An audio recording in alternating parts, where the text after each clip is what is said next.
தேர்தல் ஆணையத்தால் தயாரிக்கப்பட்ட இந்த விளக்கப்படம் அடிப்படை விபரங்களை உள்ளடக்கியதாகும். இருப்பினும் கூடுதல் விபரங்களுக்கு உரிய சட்ட ஆவணங்களையும் தேர்தல் ஆணையத்தால் அவ்வப்போது வழங்கப்படும் உத்தரவுகளையும் கவனமாக படித்து தெரிந்து கொள்ளுங்கள்.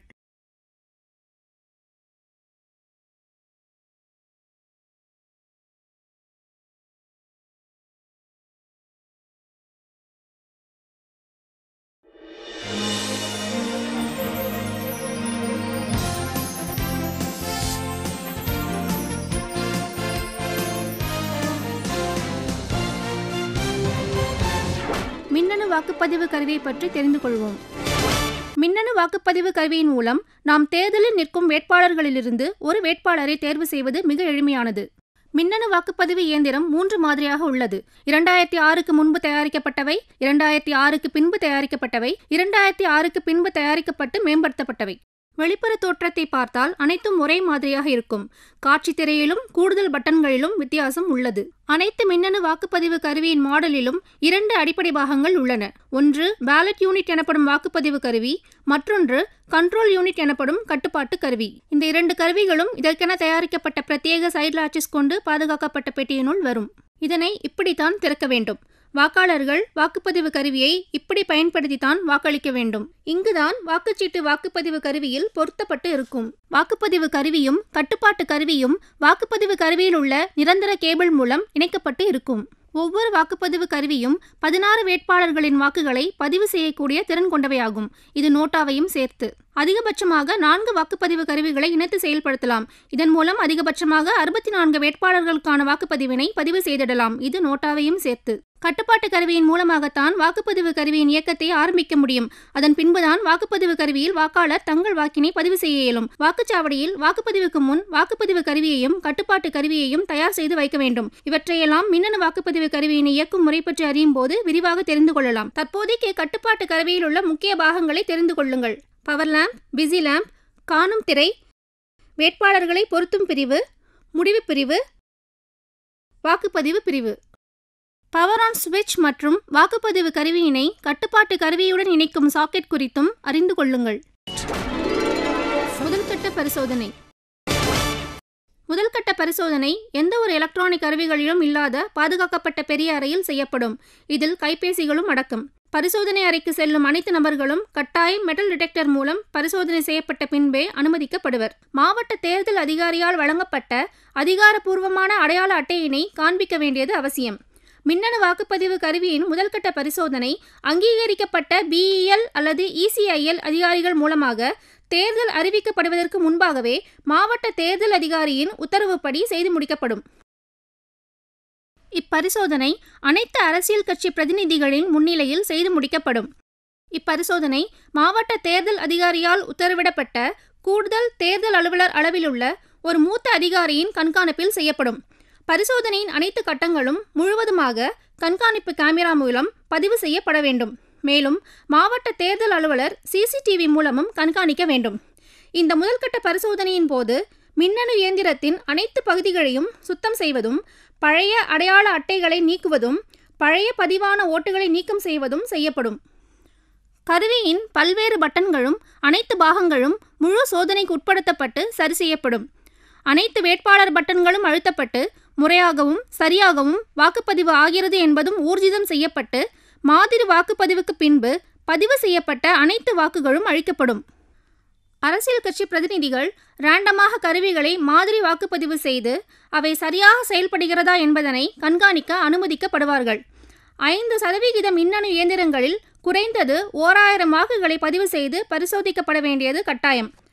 இந்த 1000 வாக்குப்பதிவுகளின் பதிவுகள் குறித்து பிரிண்ட் எடுத்து இம்மாதிரி வாக்குப்பதிவின் முடிவினை அனைத்து அரசியல் கட்சி பிரதிநிதிகளுக்கும் காண்பிக்க வேண்டும். அனைத்து அரசியல் கட்சி பிரதிநிதிகளுக்கும் இந்த பிரிண்ட் அவுட் வழங்கப்பட வேண்டும்.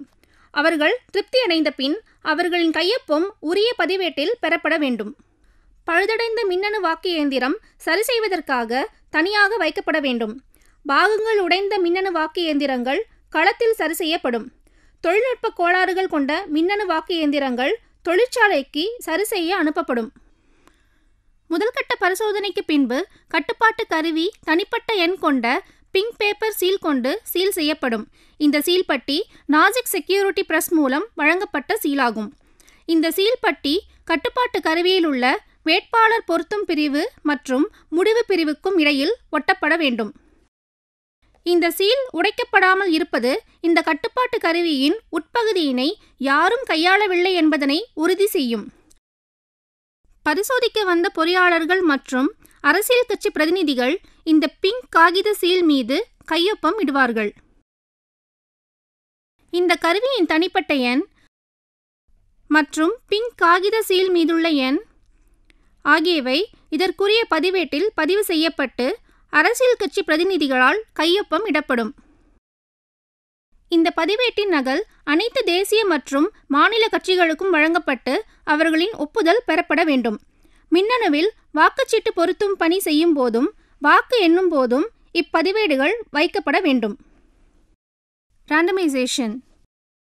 மின்னணு வாக்குப்பதிவு இயந்திரம் 2 முறை ராண்டமைசேஷன் செய்யப்படுகிறது. 1. மாவட்ட தேர்தல் அதிகாரியின் தலைமையில் முதல் கட்ட பரிசோதனைக்கு பின்பு மின்னணு இயந்திரம் உரிய சட்டமன்ற தொகுதிக்கு அனுப்பப்படும். 2. தேர்தல் அதிகாரியின் தலைமையில்தான் எந்த வாக்கு சாவடிக்கு எந்த மின்னணு அனுப்பப்படுகிறது என்பது முடிவு செய்யப்படும். மாவட்ட தேர்தல் அதிகாரியின் தலைமையில் கணினி மென்பொருள் மூலமாக ராண்டமைசேஷன் செய்யப்படுகிறது. மின்னணு இயந்திரங்கள் வாக்குச்சாவடிக்கு ஒதுக்கப்பட்ட பின் பயிற்சிக்கான மின்னணு இயந்திரங்கள் ஒதுக்கப்படுகின்றன.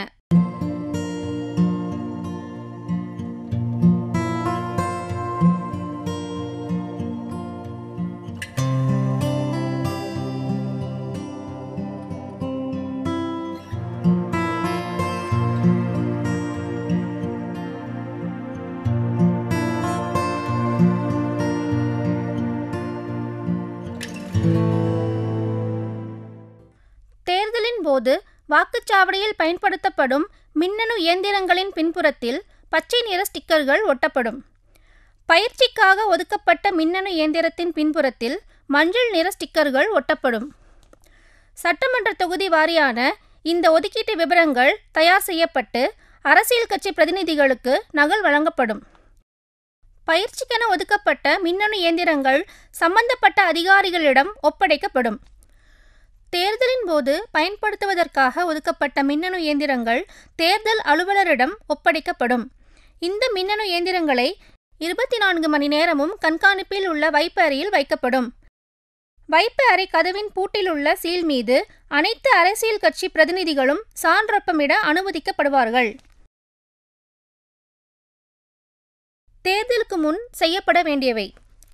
போட்டியிடும் வேட்பாளர்களின் பட்டியல் இறுதி செய்யப்பட்டவுடன் தேர்தலுக்கான மின்னணு இயந்திரங்கள் தயார் செய்யும் பணி தொடங்கப்படுகிறது. தேர்தல் ஆணையம் நோட்டா என்னும் புதிய முறையையும் அறிமுகப்படுத்தியுள்ளது. மேற்காணும் நபர்களின் எவரும் இல்லை என்பதனை தேர்வு செய்யும் முறை. அதாவது அனைத்து வேட்பாளர்களுக்கும் அடுத்ததாக கடைசி பட்டனாக மேற்காணும் நபர்களில் எவரும் இல்லை என்றும் அதனை குறிக்கும் சின்னமும் அச்சடிக்கப்பட்டிருக்கும். தேர்தல் அலுவலரின் தலைமையில் மின்னணு வாக்குப்பதிவினை தேர்தலுக்காக தயார் செய்யும் பணி ஒரு பெரிய அறையில் அரசியல் கட்சி பிரதிநிதிகளுக்கு முன்பாகவும் மற்றும் தேர்தல் பார்வையாளர் முன்பாகவும் எல்லா வழக்கமான பாதுகாப்புடன் மேற்கொள்ளப்படும். இப்பொழுதும் அங்கீகரிக்கப்பட்ட பொறியாளர்கள் மூலம் அனைத்து மின்னணு இயந்திரம் சரிபார்க்கப்படும். சரியாக செயல்படாத இயந்திரங்கள் தனியாக பிரித்து வைக்கப்படும். முதல்கட்ட பரிசோதனையின் போது செய்யப்பட்ட முறை போலவே தற்போதும் மாதிரி வாக்குப்பதிவு செயல்முறையும் பின்பற்றப்படும். தேர்தலின் போது வாக்குச்சாவடியில் பயன்படுத்தப்படும் மின்னணு இயந்திரங்கள் முன்பு செய்த ராண்டமைசேஷன் முறை மாதிரியே மீண்டும் செய்யப்பட்டு உரிய வாக்குச்சாவடி நிர்ணயம் செய்யப்படும். வாக்குச்சாவடிக்கு ஒதுக்கப்பட்டது போக மீதமுள்ளவை ரிசர்வ் இருப்பு பயன்பாட்டிற்கு ஒதுக்கப்படும். வாக்குச்சாவடி வாரியாக ஒதுக்கப்பட்ட அனைத்து மின்னணு இயந்திரம் தற்போது தயார் செய்யப்படும். வாக்குப்பதிவு கருவியில் வாக்குச்சீட்டினை பொருத்துதல். வாக்குப்பதிவு கருவியின் முன்பக்க கண்ணாடி கதவினை திறந்திட அங்கு இருக்கும் வாட்ச் பட்டனை பின்புறமாக தள்ளி அழுத்தி மேற்பகுதியை தூக்கவும். உட்புறத்தில் ஸ்லைட் ஸ்விட்ச், வேட்பாளர்களை பதிவு செய்யும் பட்டன் மற்றும் மாஸ்கிங் டேப் ஆகியவை இருக்கும். இருபுறமும் உள்ள லாட்சஸ் மெதுவாக உட்புறமாக அழுத்தி வாக்குப்பதிவு கருவியின் மேல் உள்ள கண்ணாடி பேனலை திறக்கவும். இங்குதான் வாக்குச்சீட்டினை பொருத்த வேண்டும். வாக்குச்சீட்டில் உள்ள அடிக்கோடும் கருவியில் உள்ள கோடும் ஒரே நேராக உள்ளதா என்றும் வாக்குச்சீட்டு முறையாக பொருத்தப்பட்டதா என்பதையும் சரிபார்க்கவும். ஸ்கிரீனை மூடியவுடன் அட்ரஸ் டேகினை பொருத்தி சீல் வைக்கவும்.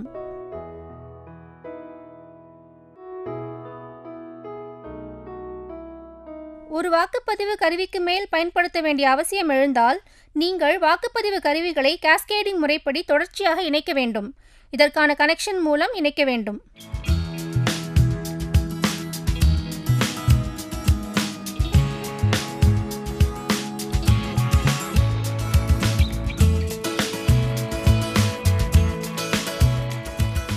இப்பொழுது வாக்குப்பதிவு கருவியில் உள்ள ஸ்லைட் ஸ்விட்சை உரிய போட்டியிடும் வேட்பாளர் எண்ணிக்கையின்படி அமைக்கவும். வேட்பாளர்கள் 1 முதல் 16 வரை இருந்தால் ஸ்லைட் ஸ்விட்ச் 1லும், வேட்பாளர்கள் 17 முதல் 32 வரை இருந்தால் ஸ்லைட் ஸ்விட்ச் 1ஆம் வாக்குப்பதிவு கருவியில் 1லும், 2வது வாக்குப்பதிவு கருவியில் 2லும் இருப்பதை உறுதி செய்யவும். வேட்பாளர்கள் 33 முதல் 48 வரை இருந்தால் ஸ்லைட் ஸ்விட்ச் 1ஆம் வாக்குப்பதிவு கருவியில் 1லும், 2ஆம் வாக்குப்பதிவு கருவியில் 2லும், 3ஆம் வாக்குப்பதிவு கருவியில் 3லும் இருப்பதை உறுதி செய்யவும். வேட்பாளர்கள் 49 முதல் 64 வரை இருந்தால் த ஸ்லைட் ஸ்விட்ச் 1ஆம் வாக்குப்பதிவு கருவியில் 1லும், 2ஆம் வாக்குப்பதிவு கருவியில் 2லும், 3ஆம் வாக்குப்பதிவு கருவியில் 3லும், 4ஆம் வாக்குப்பதிவு கருவியில் 4லும் இருப்பதை உறுதி செய்யவும். இதற்கு பின் வாக்குப்பதிவு கருவியின் முன்பக்க கதவினை மூடி அட்ரஸ் டேக் வைத்து சீல் செய்யவும்.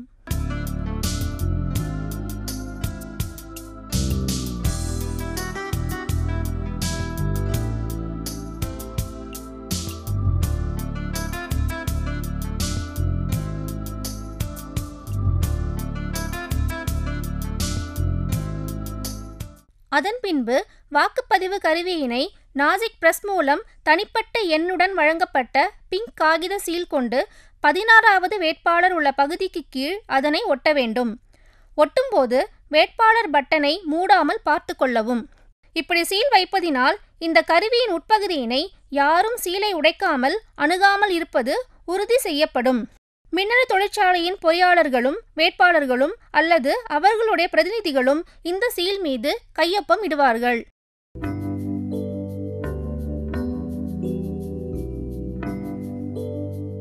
இப்பொழுது கட்டுப்பாட்டு கருவியில் கீழே உள்ள கம்பார்ட்மெண்ட்டை திறக்கவும். திறந்து வாக்குப்பதிவு கருவியின் இணைப்பு கேபிளை இணைக்கவும். புதிய பேட்டரியினை பொருத்தி மின் பட்டனை ஆன் செய்யவும். வேட்பாளர் பொருத்தம் செய்யும் பிரிவினை திறந்து அந்த வேட்பாளர் பதிவு பட்டனை அழுத்தவும். திரையில் வேட்பாளர் பதிவு எண் என்ன என்று கேட்டு பீப் சத்தமும் கேட்கும். இப்பொழுது வாக்குப்பதிவு கருவியில் உள்ள கடைசி பட்டனான நோட்டா பட்டனை அழுத்தவும். அதாவது மொத்த வேட்பாளர்கள் நோட்டாவையும் சேர்த்து 5 எனில் திரையில் வேட்பாளர்கள் 5 என்று காட்டும். மாறாக திரையில் இன்வாலிட் என்று வந்தால் அதனுடைய அர்த்தம் என்னவென்றால் இந்த இயந்திரத்தில் பழைய பதிவு செய்யப்பட்ட தகவல்கள் அழிக்கப்படாமல் உள்ளது என்று அர்த்தம். இந்த சூழ்நிலையில் க்ளோஸ் பட்டனை அழுத்தி திரையில் போல் க்ளோஸ்ட் என்று வருகிறது என்பதை உறுதி செய்யவும். பின்பு ரிசல்ட் பட்டனை அழுத்தி முடிவு அனைத்தும் காண்பித்து முடியும் வரை காத்திருக்கவும்.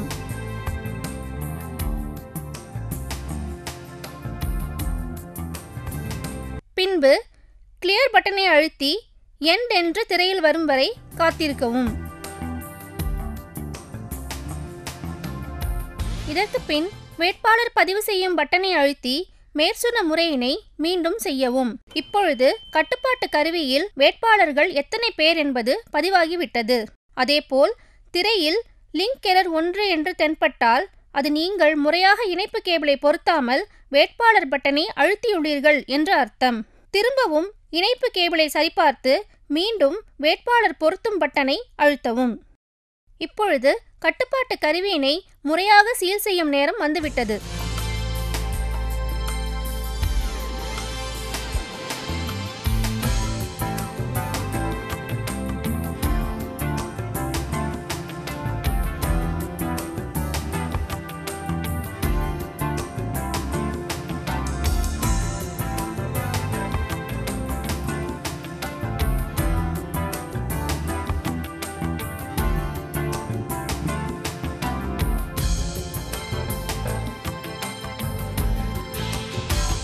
அட்ரஸ் ட்ராக் பொருத்தி அவற்றின்